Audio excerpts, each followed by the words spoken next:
Hello, I'm Patsy Miller, a volunteer with the Martin County Historical Society. As a volunteer of the society, we do oral histories on DVDs to tell the story of local people in our county and our community. And we're happy today to have Ben Jones, retired postmaster. Thank you, Mr. Jones. Thank you. Where were you born? I was born in Oak City, North Carolina, And what year? 1948. 1948. So you've lived in West Martin in your early years. That's correct. Where was your schooling? I attended school at West Martin, elementary and high school. And I graduated from West Martin in 1966. And then you went to North Carolina Central. Yes, I went to North Carolina Central for 2 years. I stayed out one semester to work. After one semester, I decided not to go back. I joined the Army for 3 years, and I went to Germany and Vietnam. And after I got out of service, I came home, got married, and a few months later, I went back to North Carolina Central. So when you were in the Army, you were in a number of places like Fort Bragg. Yes, I did my basic training at Fort Bragg. I did my advanced individual training at Fort Jackson. And from there, I went to Germany. I started out as a claims clerk and later became a claims examiner. And I got orders for Vietnam after I'd been in Germany for 13 months. And I spent 12 months in Vietnam. And the year beginning that tour was 1970? Yes, I joined in January 1969. But you went to Vietnam and... Yes, I went to Vietnam in 1970, Okay. in August or September of 1970. And you were there more or less a year. Yes, 1 year. And you made so many friends there. You recall that experience as a good experience. Yes, it was a very good experience because I met people from all over the country, people from all types of backgrounds, and it was very educational and enjoyable. What were your duties while you were in Vietnam? I was a claims examiner. Like you'd been in Germany? Yes, the difference between Germany and Vietnam. In Germany, I handled domestic claims. Those were claims against the government. Basically, when people shipped household goods and they got damaged or lost, or when people shipped their cars or they got damaged, we processed their claims. I did the same thing in Vietnam, but we had a lot of people whose stereo equipment, cameras, or other personal belongings were blown up by the enemy, and those people were allowed to submit claims to the government, and we would pay those claims. And also we did foreign claims. If somebody ran over somebody's ox or just damaged their property, we processed those claims and paid those also. So you were pretty safe doing that job in Vietnam? Yes, I did not see any fighting. I didn't see any action at all in Vietnam. As a matter of fact, my last 10 months over there, we were allowed to go downtown to the clubs, restaurants, and so it was pretty safe over there. You made good friends? I had a lot of friends in Vietnam. There are some that I still hear from occasionally. We may send each other Christmas cards or may call each other occasionally. Before the military, you spent some time at Bonnet Mills. Yes, after high school, I got a job at Bonick Mills, and I just worked there for the summer. And then I went to college. Bonnet Mills is no longer here, but it was located in Hamilton. And that's correct.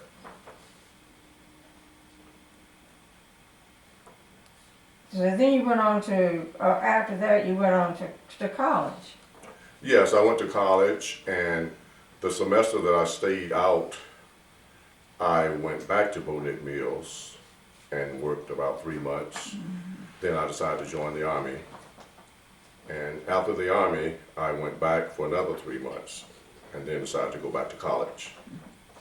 So then you completed your college studies Yes, What year? I graduated in 1977. And the reason it took so long, I was scheduled to graduate in December of 1973, but my postmaster appointment was in November of 1973, so I had to drop out of college, and I had to go back to college at night, and I used some of my vacation time to take one course at Elizabeth City State University and one at East Carolina University. So it took me until I think I completed my coursework the fall semester of 1976, and I marched in May of 1977. So the courses that you added on at Elizabeth City State at East Carolina, were they a prerequisite to your job? No, but I had to have them in order to graduate. Okay, so you were targeting your graduation That's correct. in 1976? Right, And you graduated from North Carolina Central. that's correct. You served a number of locations as postmaster after taking what kind of exam did you take? Well, I didn't have to take an examination to get into the post office because it was a management position. And the reason that I didn't have to take the examination because Everetts at that time was considered a fourth class office, and people in the community could apply for fourth class offices. So I did have to go through two interviews. The first one was from a postal inspector because he did a background check to make sure that everything was all right. And then I had an interview with what they call the sectional center manager. He was over 109 offices in this area. So I think my interview was in September and my appointment was in November. By that time you had established residency in Everett? Yes, my wife and I got married in November of 1971. I met her in college at North Carolina Central in 1968, and we had dated just a few times, and I got out of service in September of 1971. I came to see her maybe a week later. We dated 6 weeks, and we got married the 7th week. And she's a native of Everett? Yes, she grew up right in the house next door. That's a nice location. It's a pretty place. Thank you. What does she do? She retired from the school system in 1999. You both have a daytime job now that you've retired. Well, I have a turkey barbecue business that I started about 3.5 years ago. So that's basically what I do. I make chopped turkey barbecue, and when people want homemade banana puddings, they will order those, and I'll take care of that. Tell me some of the places that you served as postmaster in addition to Everett. After I spent 3 years, 3 months in Everett, I went to Mary Hill over in Berkeley County, and I stayed there for 4.5 years. Then I went to Bethel in 1981, and I stayed there until 1986. I then went to Robertsonville and stayed there until 1995. And then I went to Williamston. Those are my permanent positions. In addition to my permanent positions, I was acting postmaster for 5 months in Aurora in 1979, 5 months in Belhaven in 1985. I went to Tarboro in 1986. I went to Tarboro at the end of 1985. I stayed 3 months. Then in Williamston for about 6 months in 1986.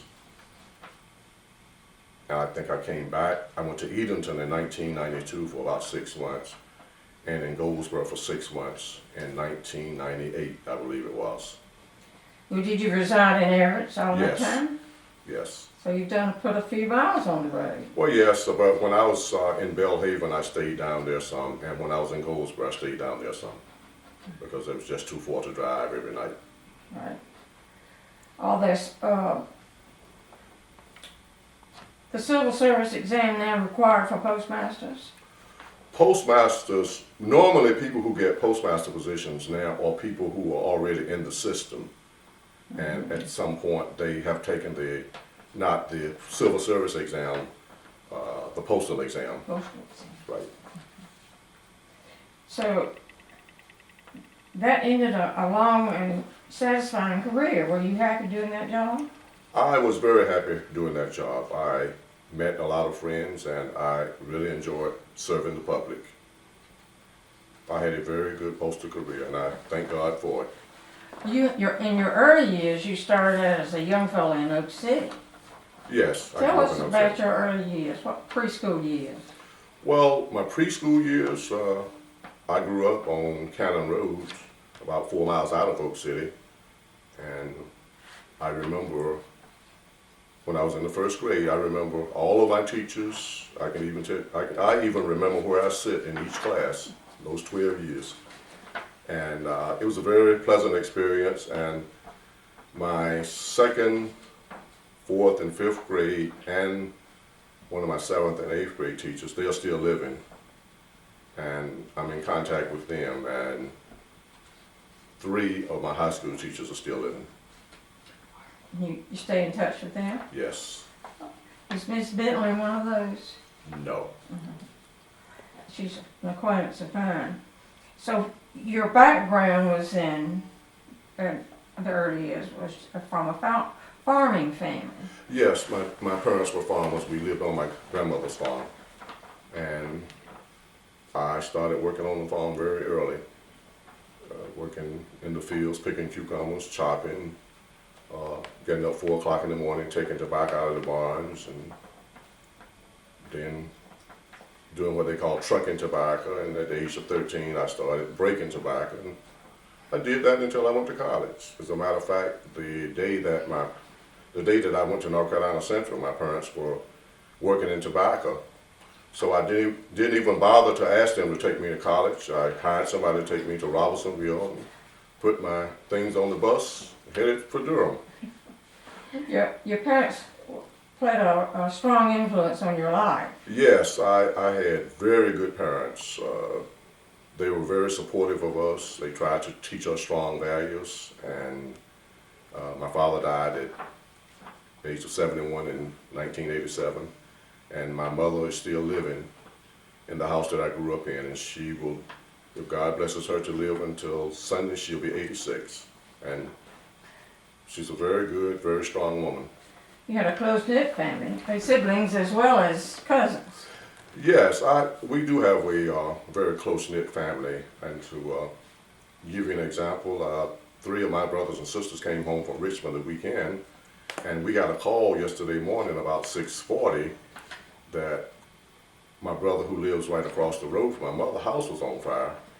And so all of us, all 7 siblings, were there, and we spent most of the day and part of last night there trying to support him. Of course, it was a very, very painful experience for my brother and his family, and for my mother, because she lived right across the road from him. But does he live permanently there? Yes, we are a very close-knit family. You had cousins that you played with? Yes, I had cousins that I played with, and I have a lot of close cousins on my mother's side of the family and my daddy's side of the family. That helped establish your ambition and your desire to raise yourself into a higher level? Yes. Your ambitious parents and your grandmother's farm made a lot of that possible. Yes, and also the support I received from my uncles and aunts and older cousins. So what were some of the games you played as children? Well, as marbles, softball, basketball, which I was never good at. So we had to work a lot. So Did you play at night sometime? There's night games like. Well, we would go outside and wrestle, and maybe go down the road to other kids' house and play. Yes, sometimes for recreation after work, we would walk 4 miles to Oak City and hang out with the guys and walk back home if we couldn't hitchhike. So At that time, was there much retail commerce in Oak City? no, there were basically 2 grocery stores, some service stations. That's about it. It's largely a farming community. Oh yes, largely a farming community. At that time, the tenancy system of farming was pretty prominent everywhere, and your family was able to avoid that. Tell us why. Well, we were able to avoid a lot of it because we lived in our own house and we lived on my grandmother's farm. And I feel that we were very fortunate because there were so many people who lived on the landlord's farm and in his house. And those people, a lot of them had it tough. A lot of them didn't have any education, and the landlord would work them all year and say, we broke even, and wouldn't pay them any money. There were not a lot of opportunities for black people during that era. There are a lot of people, we didn't experience it that much, but there are a lot of people that I know experienced a lot of racism. It was very tough on a lot of people, and I just thank God that we didn't have to go through that. You think Tennessee encouraged that attitude of racism? Yes, It didn't help, did it? yes. How about time merchants? Are you familiar with that directly, or can you tell us about it? Well, I think that a lot of times people would go to stores and buy merchandise on credit, and sometimes they were cheated because a lot of them could not read and write. They were overcharged. The same thing with people who lived on farms. Sometimes the landlord would show you a piece of paper and say, now this is what you spent, and this is the income, and these are your expenses. And so you did not make any money. And I had a cousin, and my uncle was talking to him one day, and he showed me a piece of paper, and the man had cheated him out of so much money, but because he could not read and write, he didn't know what to do, and there was no need to go to the court system because the court system was as crooked as the landlords were. So There was no recourse. right, a lot of people saw it tough, Tell me about the scripts. and also well, even some of the times that on Saturday afternoon you would go to Oak City, Tarboro, Williamston, and if you wanted to buy a sandwich, you had to go in segregated places. They would say, go around the back or go to the side window. And even after the passage of the Civil Rights Bill, there were some people who still refused to serve you. Mm-hmm. What was the scripts system with the time merchants, I think? I have heard of that in some communities like Everetts, but I never heard of it in Oak City. Mm-hmm. So in that case,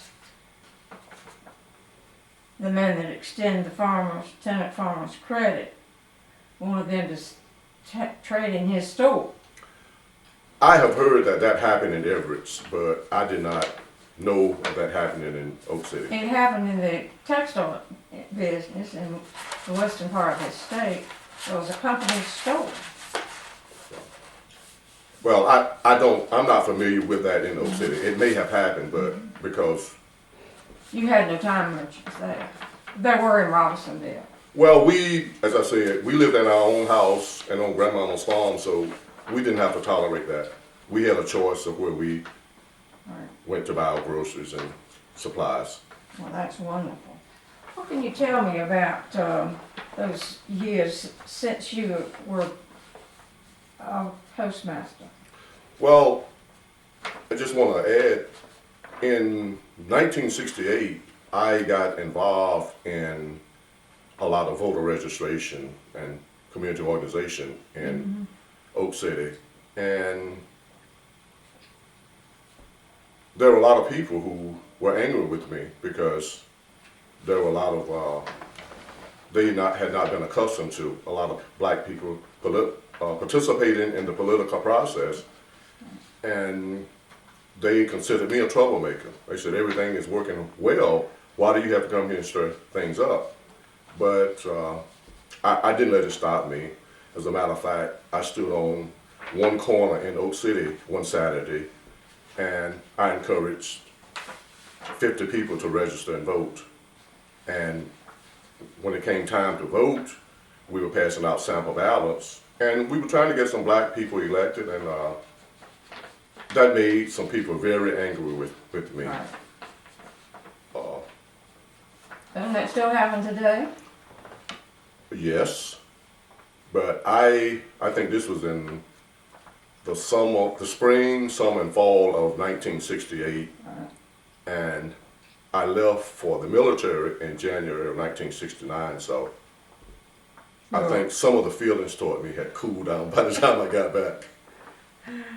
But even today, are you active in local politics today?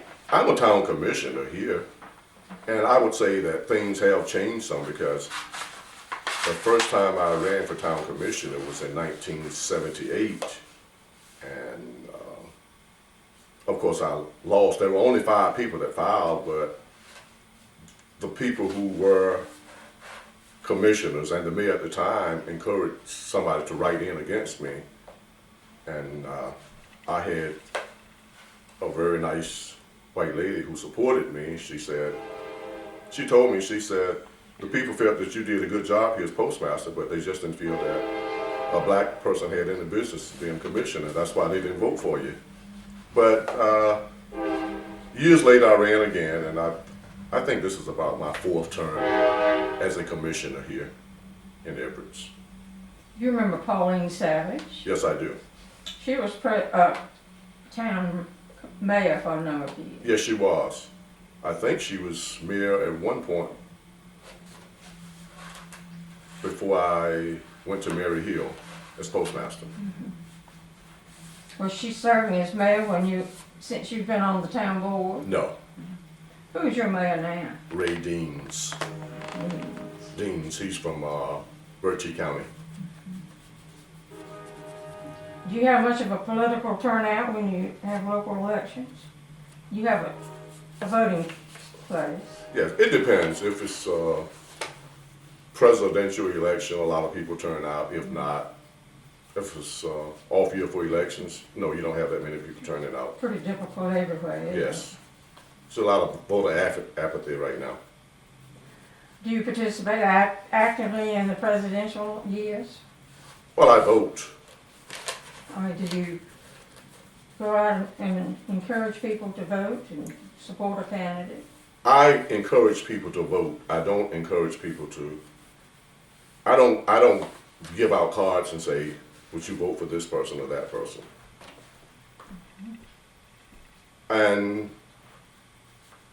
Why? I believe in the political process. I think everybody should participate. But I think that today there are too many politicians who are interested in what they can get for themselves, and they're not interested in the country or the state, the county. So I don't go out and actively support candidates. I vote, and I think everybody should participate in the political process. But Why don't you verbalize your heart and mind? I guess it's my distrust of politicians But you trust local voters. when they vote for me. Absolutely. But we have to vote for somebody at the state Well, and national yes, level. and I, as I said, I tell people, I encourage everybody to vote. Sure. And I especially encourage black people to vote because there was a time when black people didn't have the opportunity to vote. Right. When they came up with laws such as the grandfather clause that you could vote if your grandfather voted, when they knew that in all probability, if you were from the South, your grandfather was a slave, that was just a way to keep blacks from voting. Yes.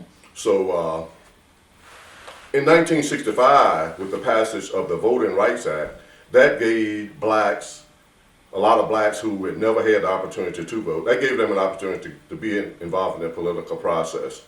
And I try to explain to black people now, there were people who were beaten, jailed, and some of them even killed. So you should not take for granted the opportunity that you can vote. You need to go out and exercise your vote. Absolutely. And I try to stress that, particularly among young black people, because some of the things that the older black people went through, they have no idea just how tough it was, and they just assume that things are as they always have been. And That's so typical of the younger generation, so. yes, and I think that we have made a lot of strides in race, but I think we have a long way to go. I think that the racism today is much more subtle than it was. I think that the racism in the South today is much like the racism in the North always has been, subtle. You and your wife have children? Yes, we have one daughter. Her name is Vita Bennett. We call her Bennett. And she's married to Melvin Griffin, and they have 3 children, Maya, Melanie, and Marcus. Where do they live? They live in the Raleigh area. What professions do they have? Melvin is a professional singer, and he has a music company. I don't know exactly what he does. And she works with an agency in Rocky Mount called Connect Inc. They try to help displaced workers throughout the state. That sounds interesting. We could use some help, some of her help down here. Yeah, everywhere. And there's a lot of complacency in this county. Do you see that as a barrier to progress in all facets of life? I don't really know. I think there's a lot of complacency because there are a lot of people say, well, why should I get involved or why should I worry? And I think they see so much of, I hate to say it, but I think it's a lot of insincerity in the politicians. Right. But that's even more reason the person ought to be involved, if they are sincere about bringing change. You're probably right. If I sit on my hands, nothing, I don't get anything accomplished. You're right, but a lot of people say, well, what's the use of trying? It's not going to make any difference anyway. I've never been that way. I know what they say. I've always felt now, if there's something I want to do, I'm going to do it. It's within your reach. And if you want to make me successful, try to hold me back. That motivates me. Well, there are a lot of people who don't have that self-confidence. True, and I think a lot of it is by design. I think that Survival.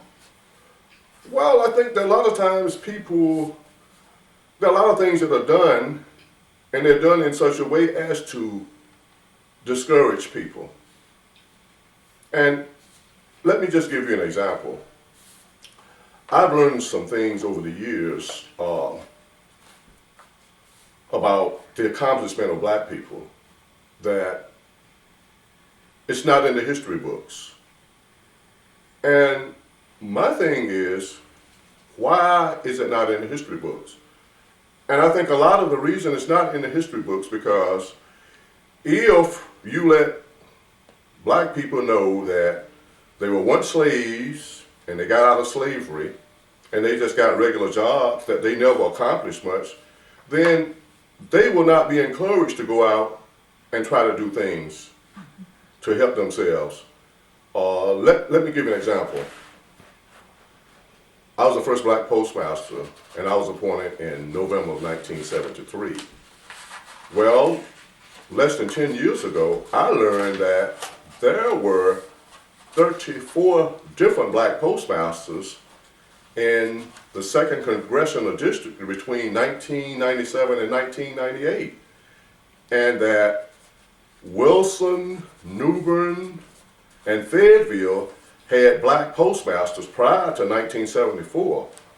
But you see, but when you hear about it now, a lot of emphasis is being placed on the fact that I was the first black postmaster, which I was in the first in Martin County, but there were so many others before me. But that's not in the history books.